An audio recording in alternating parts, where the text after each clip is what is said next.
Il y a des enfants qui ne se souviennent que leur père existe quand ils découvrent qu'il est devenu riche. C'est exactement ce qui m'est arrivé.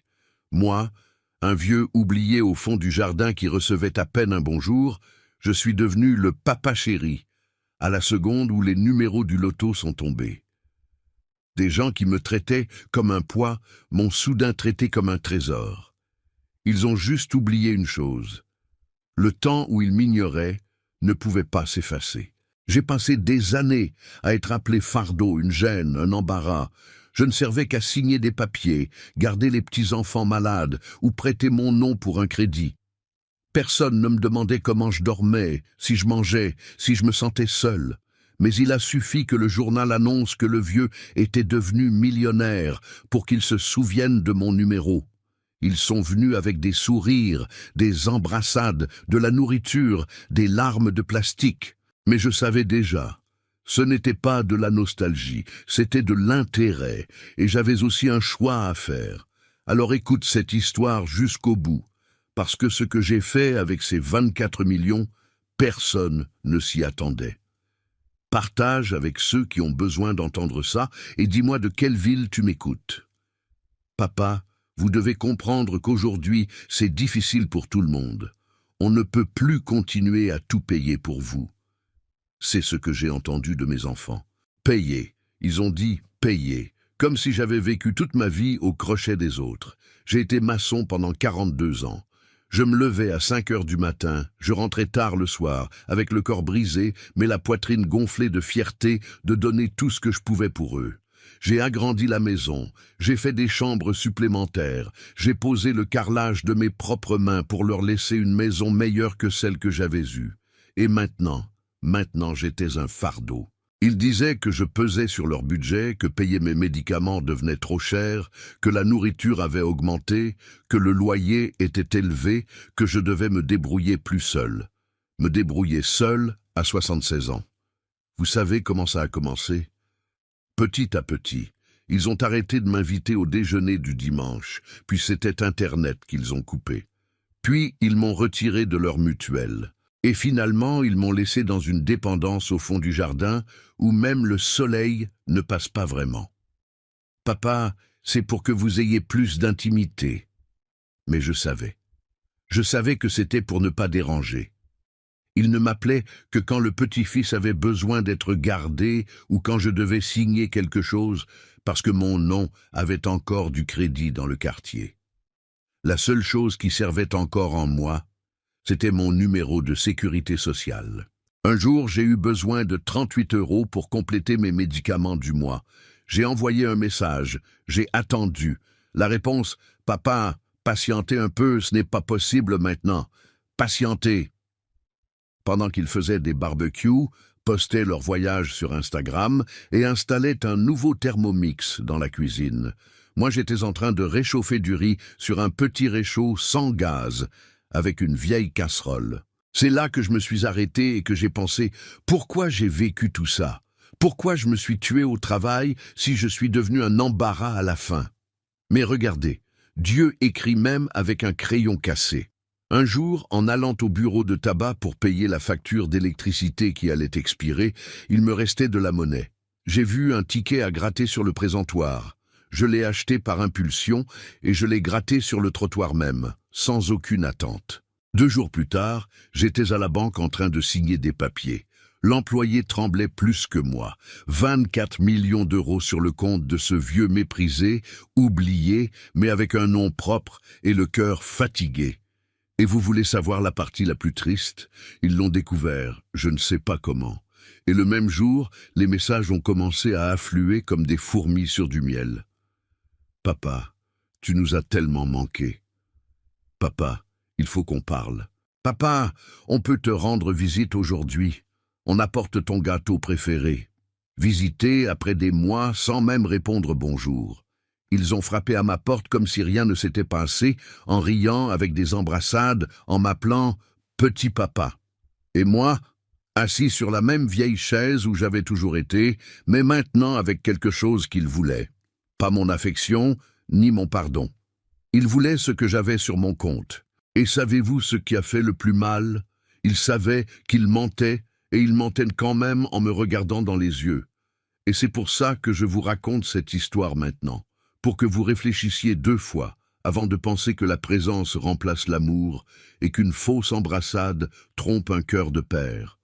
Raconte-moi si cette histoire a du sens pour toi aussi et dis-moi de quelle ville tu m'écoutes. Hein? C'était comme si quelqu'un avait appuyé sur un bouton. Du jour au lendemain, ce vieux qui vivait au fond du jardin et qui recevait à peine un bonjour est devenu la célébrité de la famille.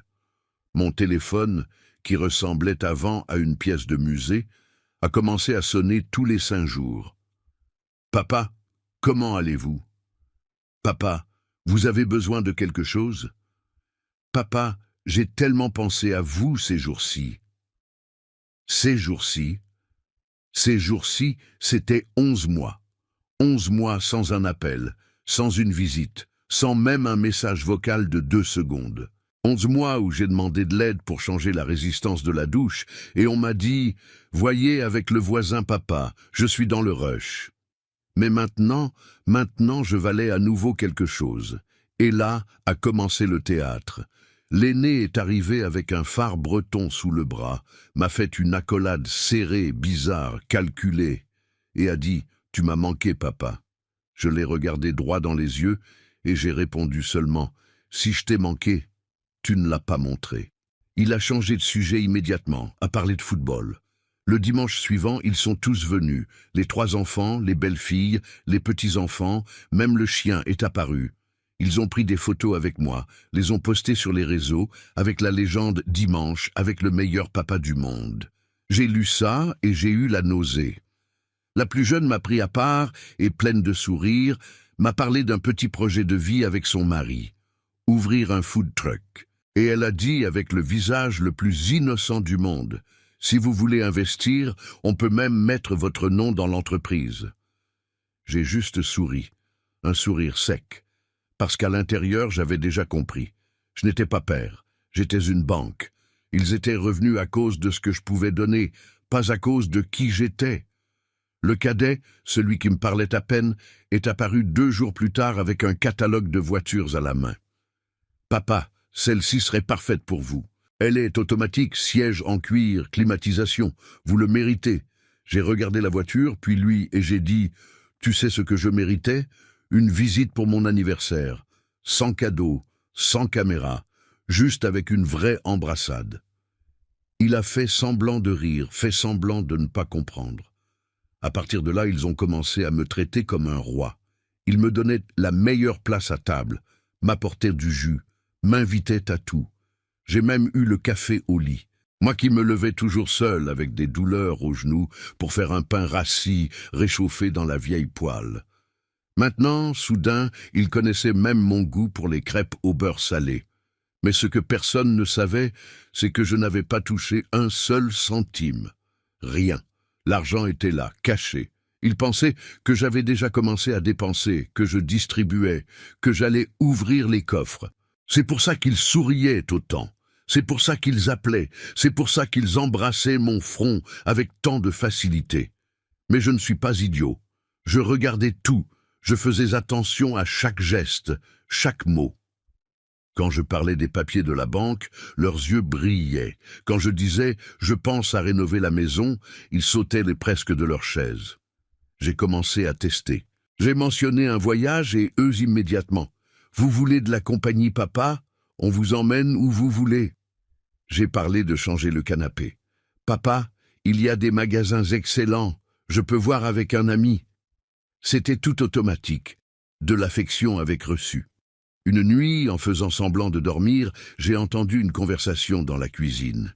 Ils faisaient des comptes, comptaient l'argent qu'ils n'avaient pas encore. S'ils divisent équitablement, ça fera environ 8 millions pour chacun. Le cadet peut avoir moins, il a déjà la maison payée. Le père pourrait faire un testament rapidement. Ils parlaient de moi comme si j'étais un tableau Excel, un morceau de viande, un nom chez le notaire. J'ai entendu ça, et j'ai ressenti quelque chose que je ne sais même pas expliquer. Ce n'était pas de la tristesse, ni de la colère. C'était juste une certitude. La certitude qu'ils n'étaient pas revenus. Ils étaient venus chercher. Ils étaient venus chercher ce qu'ils pensaient être à eux. Mais ce qu'ils ne savaient pas, c'est que j'avais déjà pris une décision. Je savais exactement quoi faire avec cet argent. Et quand je l'ai dit, « Ah, mon fils, tu aurais dû voir leur tête », la tête de ceux qui voient un château entier s'effondrer en silence à cause de leur propre cupidité. Si tu veux savoir ce que j'ai décidé, reste avec moi, parce que ce qui est venu après, personne ne s'y attendait. Je n'ai pas laissé de testament avec des noms d'enfants. Je n'ai pas laissé de clause d'héritage, ni de pourcentage divisé. Aucun document avec signature disant qui reçoit quoi. Et ce n'était pas par vengeance, c'était par conviction. Conviction de quelqu'un qui a assisté depuis les premières loges à sa propre valeur mise de côté, remplacée par le solde du compte bancaire. J'ai vu dans les yeux de chacun d'eux le calcul. J'ai vu l'effort qu'ils faisaient pour paraître spontanés. Mais c'était tout du théâtre. Ils ont soigné leur performance, mémorisé leurs répliques, répété l'affection comme on répète une scène de théâtre. Ils ont bien joué les premiers jours, essayé de paraître une famille. Mais ça n'a pas tardé avant qu'ils commencent à laisser échapper qui ils étaient vraiment. Et moi, là, immobile, regardant tout, chaque geste répété, chaque visite avec heure fixée, chaque sourire avec adresse précise, l'argent. La vérité, c'est que si j'étais mort une semaine avant de gagner au loto, personne ne serait apparu. Peut-être même pas à l'enterrement. Ils auraient dit qu'ils n'étaient pas en état, que c'était trop douloureux de voir leur père comme ça, que ce n'était pas le moment de remuer des souvenirs difficiles. Mais maintenant, avec 24 millions en jeu, tout le monde se souvenait même de mon plat préféré. Il y avait des embrassades, il y avait des blagues, il y avait des histoires d'enfance que personne n'avait jamais racontées avant. Mes petits-enfants qui ne connaissaient pas mon nom complet s'asseyaient maintenant sur mes genoux pour regarder des dessins animés. Mes belles-filles m'apportaient des gâteaux, des pâtisseries, des serviettes neuves. Mes enfants se disputaient mon attention comme si j'étais un politicien en période d'élection. J'observais tout, chaque mot, chaque mouvement, et je pensais seulement « Maintenant c'est trop tard. Maintenant vous essayez juste de boucher un trou que vous avez creusé vous-même. » Je n'ai pas dépensé 1 centime pour eux. Rien. Je n'ai pas acheté de cadeaux, je n'ai pas fait de virement, je n'ai pas fait d'acompte sur un bien immobilier au nom de personne. Au contraire, j'ai commencé à sortir de scène petit à petit. Je m'éloignais doucement. Chaque fois qu'ils demandaient pour l'argent, je changeais de sujet. Chaque fois qu'ils insinuaient l'héritage, je répondais par le silence. Et dans le silence, j'ai décidé. J'ai décidé de faire différemment. Au lieu de laisser une fortune à ceux qui m'ont abandonné quand j'avais le plus besoin, j'ai décidé de faire le contraire, donner de la valeur à ceux qui n'attendaient rien de moi mais m'ont toujours traité avec respect. J'ai pris cet argent et je suis allé là où vit la gratitude. J'ai visité la maison de retraite du 13e arrondissement, celle où ma cousine a travaillé pendant des années. J'ai parlé avec les vieux, j'ai senti l'odeur forte de moisi et de savon. J'ai vu le ventilateur cassé qui tournait avec difficulté dans le réfectoire. J'ai demandé ce qui manquait. Tout manquait. J'ai tout acheté. Après, je suis allé à la crèche communautaire près de la gare, celle que ma défunte Marie aidait avec des dons de jouets. Elle existait encore, mais tenait à peine debout. Toi qui fuis, chaise cassée, cuisine sans réfrigérateur. J'ai tout rénové, j'ai embauché des gens, j'ai payé des salaires dignes. J'ai fait des donations avec reçu, sans mon nom affiché. Pas de plaque, pas d'hommage. Juste le nécessaire. La dignité. Je suis aussi allé chercher une jeune femme que j'ai connue au marché. Elle s'occupait de sa mère malade depuis 10 ans, travaillait du lundi au samedi à faire des ménages chez les autres, rentrait chez elle pour s'occuper de la vieille sans se plaindre. J'ai vu en elle un type d'amour que je n'ai jamais vu chez mes enfants. Je lui ai donné une maison, j'ai donné l'acte de propriété à son nom. Elle a pleuré pendant une demi-heure, sans pouvoir parler. Elle m'a remercié juste avec le regard, et j'ai tout compris. Il est possible de changer la vie de quelqu'un en silence, sans faire de bruit, sans attendre de retour. Avec le reste de l'argent, j'ai créé une petite fondation. Je l'ai appelée « Fleur du temps ». Nom simple. Je n'ai même pas mentionné mon histoire.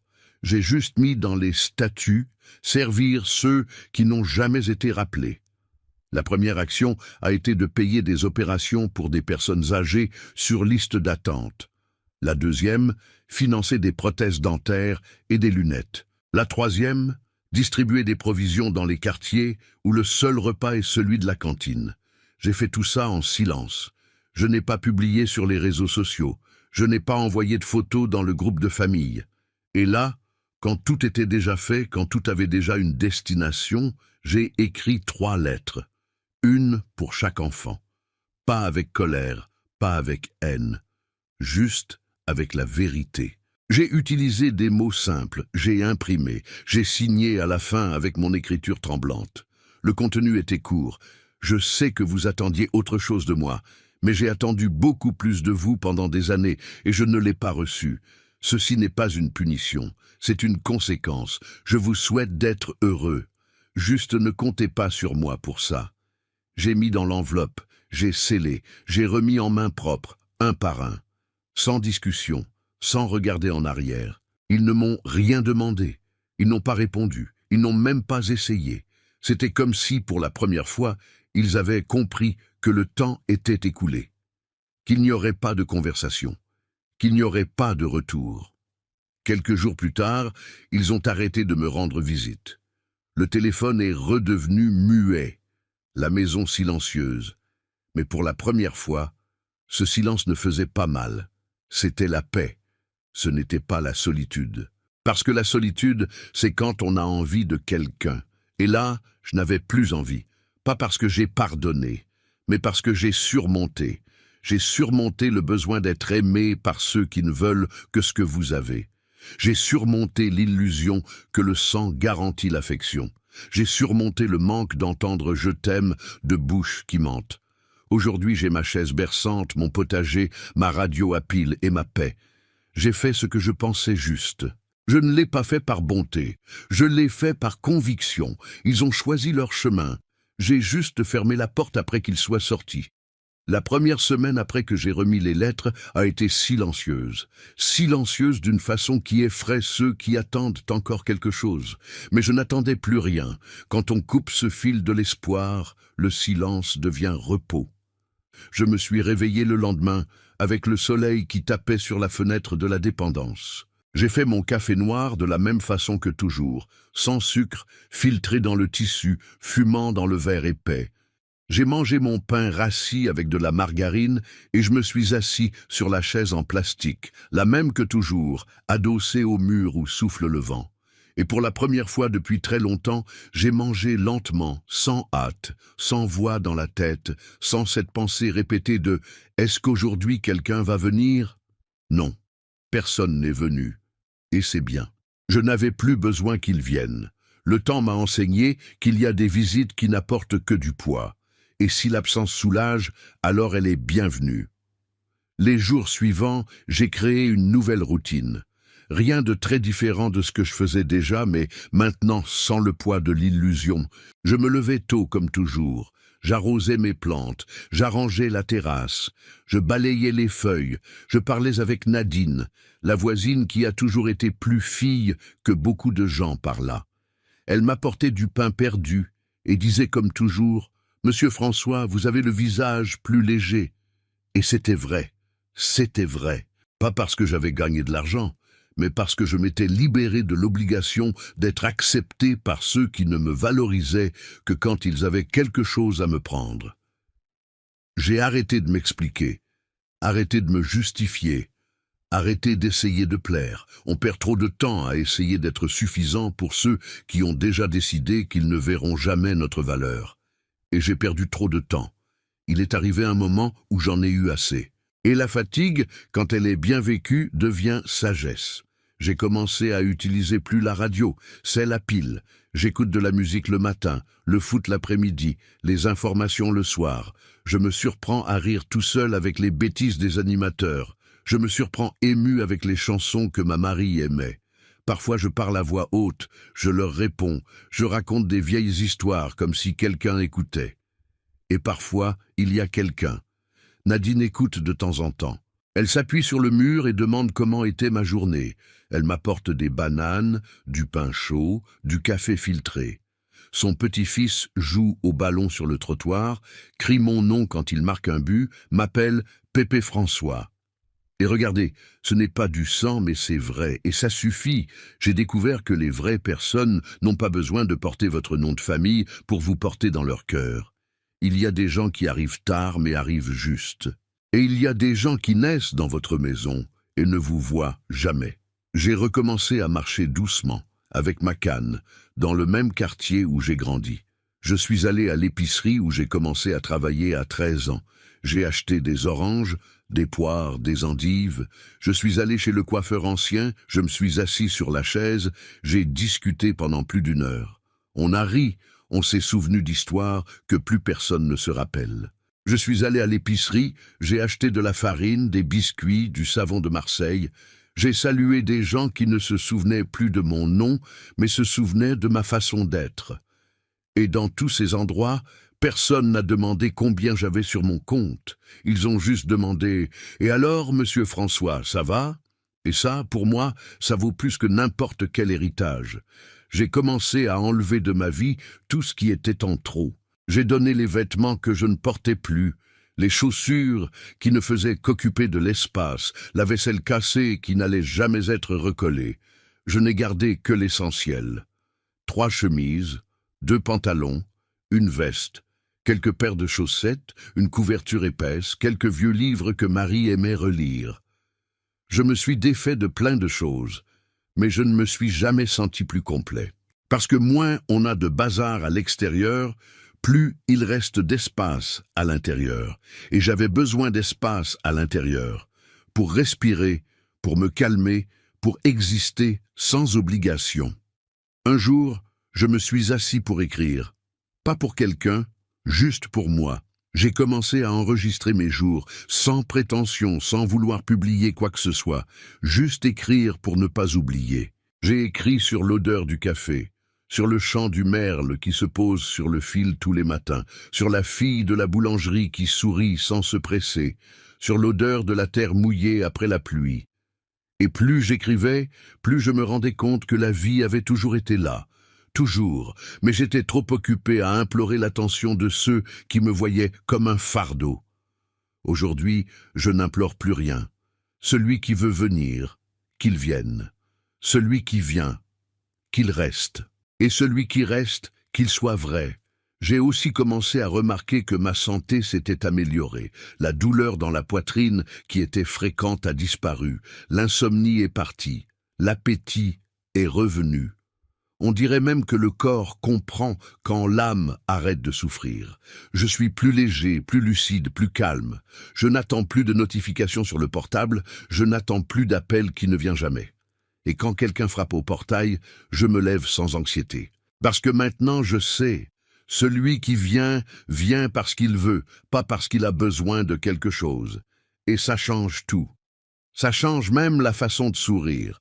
Sourire sans peur d'être utilisé, sans peur d'être jeté.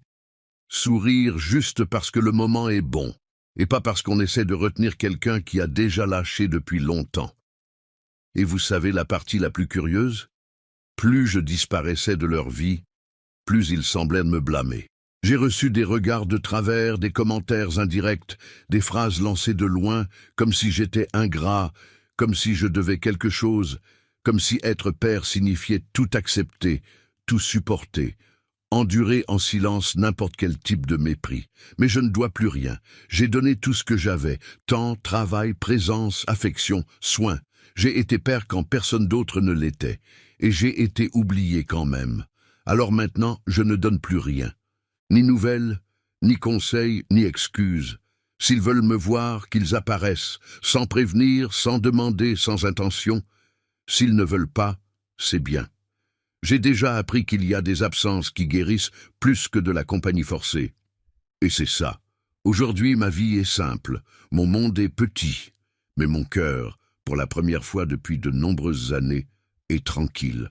Il n'y a plus de place pour la rancœur, ni pour le mensonge, ni pour la nostalgie de ceux qui n'ont jamais vraiment ressenti mon absence.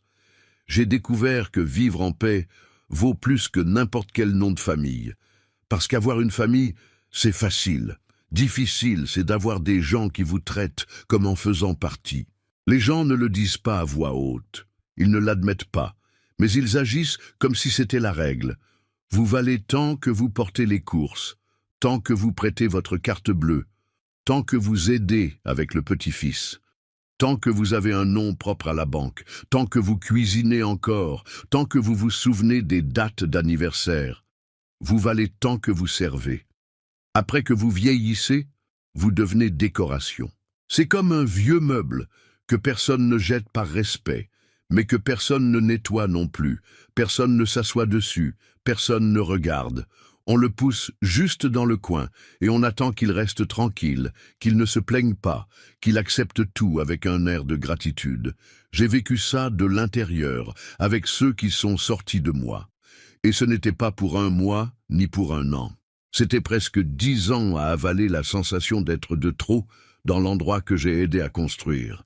Et ce qui a fait le plus mal, ce n'était pas leur indifférence. C'était de réaliser que cette indifférence était pratique, froide, calculée. Des gens qui ne me traitaient comme père que quand ils avaient besoin de quelque chose.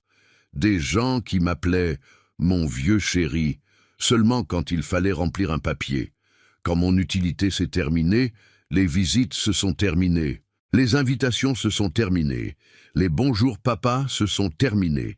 Le pire type de solitude est celle qui habite dans la maison des autres. Quand vous devez demander la permission pour utiliser la salle de bain.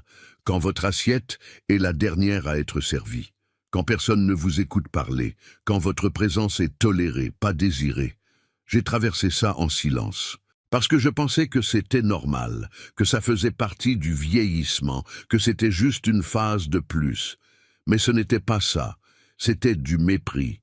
Et le mépris est un choix. Vous choisissez de vous soucier. Et ils ont choisi de ne pas se soucier. Ils ont choisi de faire semblant que c'était de l'amour, ce qu'ils avaient de pour moi. Quand en réalité, c'était de l'habitude. Ils s'étaient habitués à m'avoir près. Pas parce qu'ils me voulaient, mais parce qu'ils savaient que j'étais là, comme un lampadaire au coin de la rue, invisible mais fixe, et je me suis tu par peur de perdre le peu qui restait, jusqu'à ce qu'arrive un point où il ne restait plus rien, juste moi. Et j'ai compris, si pour être avec les autres je dois m'absenter de moi-même, alors je préfère être seul. Après que l'argent est apparu, c'était comme s'ils avaient découvert un nouveau modèle de père, un père qui rapportait, un père qui investissait, un père qui valait enfin la peine. Mais c'était trop tard. Ils ne le savaient pas, mais j'avais déjà enterré cette envie d'être important pour eux, enterré bien profond. Et ce qui est devenu après n'a fait que confirmer que le choix était le bon. Quand ils m'appelaient pour déjeuner, j'y allais et j'observais. Pas avec colère, mais avec lucidité. Je voyais comment il parlait de moi à la troisième personne, même avec moi là à table. Le père devrait acheter ce terrain. Si le père voyageait, ça lui ferait du bien à la tête. Est-ce que le père ne pense pas à nous aider à ouvrir un commerce? Ce n'était jamais à propos de moi. C'était à propos de ce qu'il pouvait tirer de moi. Il n'utilisait même pas mon nom. J'étais le père. Un poste, une fonction, un numéro avec carte d'identité. Et là, j'ai compris la taille de l'abîme entre présence et appartenance. Il me supportait, mais ne m'incluait plus jamais. J'ai commencé à marcher plus, à observer les autres vieux sur les bancs du parc, dans les couloirs d'hôpital, dans la file d'attente de la Française des Jeux. C'est tout pareil. Regard baissé, paroles douces, pas traînant. Un silence qui crie. Crie pour un souvenir, crie pour un nom appelé sans être une obligation, crie pour une embrassade d'enfant qui ne vient pas. J'ai vu un monsieur presque être poussé par une femme dans la file de la banque parce qu'il était trop lent. J'ai vu une dame se faire gronder par le chauffeur de bus parce qu'elle a mis du temps à monter. J'ai vu un couple rire d'un vieux qui a laissé tomber ses pièces à la caisse. La vieillesse est devenue une blague, un poids, une gêne, et la société entière regarde en silence. Parce que tout le monde a peur de vieillir, mais personne ne respecte ceux qui ont déjà vieilli. Il y a eu un jour où je suis allé au supermarché avec Nadine. Elle m'a accompagné parce qu'elle savait que parfois j'oubliais les choses de la liste. On est entré, on est passé dans les rayons, et une jeune fille m'a proposé de l'aide pour attraper un produit en hauteur. J'ai remercié. Elle a souri, a demandé si j'avais besoin d'autre chose. J'ai dit non. Elle a regardé avec douceur, comme quelqu'un qui voit le grand-père qu'elle n'a jamais eu, et m'a dit « Vous avez l'air de quelqu'un qui a beaucoup d'histoires gardées. » J'ai presque pleuré là, sur place. Pas à cause de la phrase, mais parce que c'était la première fois en années que quelqu'un me regardait comme un être humain, pas comme un fardeau. Après ce jour, j'ai décidé que je n'allais plus accepter d'être traité comme invisible, ni comme distributeur d'argent, ni comme statue du coin du salon. Je ne suis pas né pour être jetable. Personne ne naît. Et ce qui m'impressionne le plus, c'est comment ça commence tôt. J'ai vu ça chez les petits-enfants. Des enfants qui apprennent déjà avec leurs parents à éviter le grand-père quand il veut parler, à souffler quand je raconte une histoire, à rouler des yeux quand je me trompe sur le nom d'un personnage de dessin animé. Le manque de respect ne vient pas de nulle part. Il se transmet comme un héritage. Le mépris s'enseigne par l'exemple, et ils apprennent vite. Alors, j'ai décidé de couper. J'ai coupé à la racine. J'ai coupé l'argent. J'ai coupé le contact, j'ai coupé l'accès. Je ne regrette pas. Je regrette seulement d'avoir mis autant de temps, parce que maintenant que je suis libre, je réalise à quel point j'étais prisonnier. Prisonnier de l'idée de famille, de l'obligation de maintenir des liens qui ne faisaient que m'étouffer, du fantasme de retrouvailles, d'embrassades vraies, de fins heureuses, comme dans les vieux films. Cette histoire ici n'a pas de fin heureuse, elle a une fin honnête, et pour moi, c'est déjà beaucoup. Aujourd'hui, je me réveille tôt, comme toujours. Je fais mon café, je regarde le ciel, je m'occupe de mon potager, j'écoute ma radio. Parfois je parle tout seul, parfois je ne dis rien, parfois je pleure, pas de tristesse, mais d'acceptation. Parce que ça a fait mal, oui, ça a fait plus mal que n'importe quoi que mon corps ait jamais ressenti. Mais c'est passé, parce que tout passe. Même l'amour quand il est unilatéral, même l'envie d'essayer encore, même l'idée qu'un jour ils vont comprendre. Ils ne vont pas. Et j'ai arrêté d'attendre ça. Ils ont suivi leur chemin, j'ai suivi le mien. La différence, c'est que j'ai arrêté de me mentir. Eux, peut-être qu'ils font encore semblant d'être les enfants de quelqu'un que je n'ai jamais été. Je n'ai pas fait de discours, je n'ai pas laissé de billets dramatiques. Je n'ai pas pleuré devant personne, je me suis juste éloigné, comme quelqu'un qui sait qu'insister trop ne change rien, comme quelqu'un qui comprend que le respect qui n'est pas venu avec le temps ne viendra plus. Les gens ne changent que quand ils veulent, et ils n'ont jamais voulu. Ils se sont souciés de moi pendant 3 semaines, les 3 semaines où ils pensaient que je partageais l'héritage. Après qu'ils ont vu que rien ne sortirait pour eux, ils ont disparu à nouveau. Ils n'ont même pas fait semblant. Et moi qui avant souffrais de ça, j'ai juste hoché la tête, parce que celui qui disparaît quand il n'y a pas d'avantage n'a jamais vraiment été là. La voisine m'aide avec les courses. Le garçon de la boulangerie m'appelle Pépé François et sourit avec les yeux. La fille de la pharmacie demande si je prends bien mes médicaments. Aucun d'eux n'est de ma famille, mais ils se soucient. Et au final, c'est ça qui compte. Qui prend soin sans obligation, qui offre sans attendre de retour, qui demande de vos nouvelles même sans avoir le même nom de famille. Je n'ai plus besoin de fêtes, ni d'hommages, ni de déjeuner du dimanche plein de sourires forcés. Je préfère mon plat réchauffé en silence qu'un banquet entouré de gens faux. Je ne regrette rien de ce que j'ai fait. Ni les donations, ni les choix, ni d'avoir retiré mon nom de la liste des héritiers. Parce que la seule chose que je regrette en regardant en arrière, c'est d'avoir mis autant de temps à comprendre que les liens ne retiennent personne, qu'il ne sert à rien de tout donner si de l'autre côté, il n'y a que des mains tendues qui attendent plus. J'ai donné tout ce que je pouvais. J'ai donné présence, j'ai donné embrassade, j'ai donné conseil, j'ai donné même ce que je n'avais pas. Et j'ai seulement reçu en retour quand je suis devenu un prix. Mais les prix ont une date d'expiration. Et quand l'effet de la nouveauté est passé, j'ai été rendu au silence. Aujourd'hui, j'écris ces mots sans attendre que personne les lise. J'écris pour moi, pour qu'il soit clair que j'ai vécu comme j'ai pu, que j'ai fait des erreurs en essayant de bien faire, que j'ai aimé comme je savais, et que j'ai arrêté de me blâmer de ne pas avoir été suffisant pour ceux qui n'ont jamais su mesurer l'amour par autre chose que l'argent. Je continue avec mes plantes, avec ma radio, avec mes voisins, avec mes silences. Et c'est plus que ce que j'avais quand je m'illusionnais encore avec le titre de père. Je n'ai plus besoin d'expliquer mon histoire. Elle est là, gravée dans le temps, dans le regard de ceux qui ont vécu avec moi sans rien demander, dans les mains que j'ai tendues sans recevoir en retour, dans les pas que j'ai faits même quand personne ne tenait ma canne.